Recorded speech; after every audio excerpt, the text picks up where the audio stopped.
Now I'm giving my little garden pond a makeover, and actually late summer, early autumn is a good time to do it because by then all the breeding tadpoles and frogs, they've all grown up and left the pond, so it's quite a quiet time in here.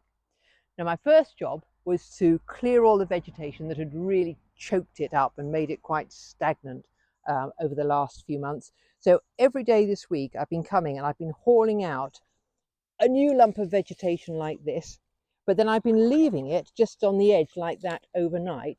So if there is any pond life in there, it's got time to sort of crawl back in again overnight. Now I've finished most of my clearing now, and I've just got a little corner here of plants that I want to save and repot and revitalize a little bit. But my next problem is this is a concrete pond, and it's very straight-sided. It goes straight down to over a foot deep, and there are two problems with that. The first is that if anything like a hedgehog was to fall in here, it would have an awful job to get out.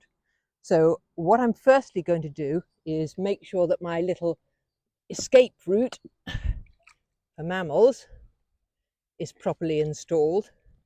So if they were swimming around in here, they've got a nice step and an easy way out of the pond.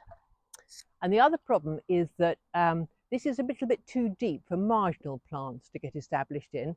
They like to go around the edge in the soft mud, and I don't really have that here.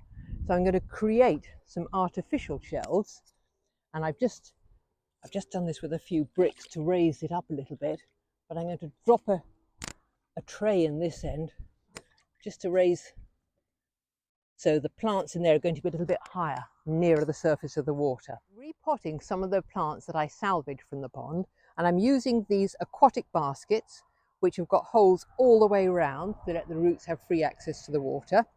Each one is lined with a little bit of hessian like that, just to stop the soil getting through those gaps before the root has properly filled the pot. I'm using special aquatic soil, which is richer and slightly heavier. It's very gritty than normal compost, just to weight the pots down a little bit. Put a little bit in there. Starting with these iris, and I've trimmed them back to the fresh rhizomes and the roots, just as you would with a terrestrial iris.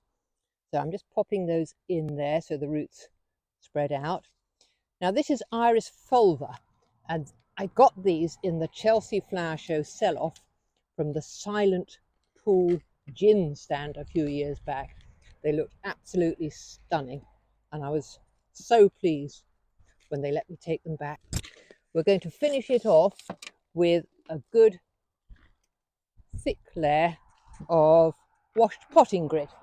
Again, quite heavy like that, and that is just going to stop that soil floating away when you first lower it down into the pond, and it looks quite nice to it. It sets the plants off quite nicely like that. Now we come to the fun bit, which is planting it back up again. Now I'm starting with the plants that can take the full depth of the pond, and I've bought two new water lilies. One's already in, that's a white one called Albatross, and this is it's a slightly apricot one called Sunbright.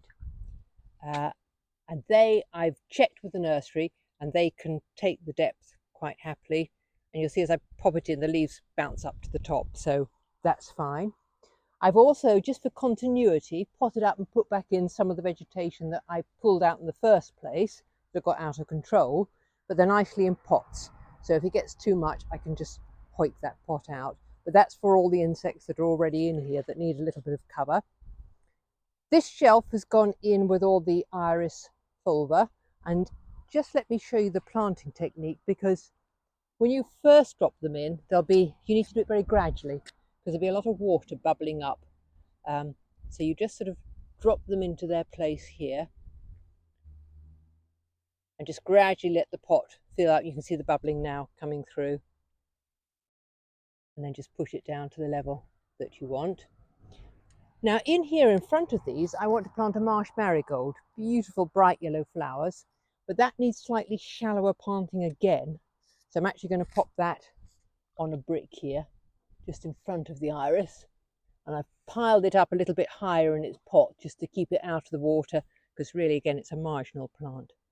But that I'm just going to drop in there, just so all its roots are sitting in the water there. And don't forget, this is summer, So over winter, this pond will deepen a little bit as the rainwater tops it up.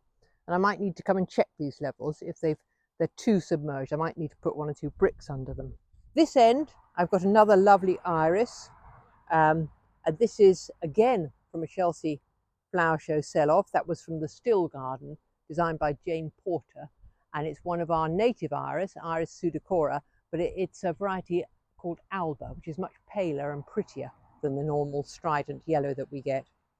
And then just behind them, I've popped my carnivorous plants, but I put another slab under there because they just need really their feet in water. They can stay out all year, they're fine in a pond. Then last but not least, I've gone out and bought 3 little oxygenating plants. These will put oxygen in the bottom of the pond. I've potted them up, and for these plants they recommend that you gradually submerge them in the water. So I'm actually going to just pop them in here and put them on top of the water lily pots just to get used to being in the water like that. They've still got access to the sunlight. And then later on in the autumn, I'll be dropping them right down to the bottom as they've grown accustomed to the conditions. I think they'll grow quite well. This water's really lovely and warm, and you've got a couple of months of growing left. So I think come winter, everything will be very nicely established in this little pond.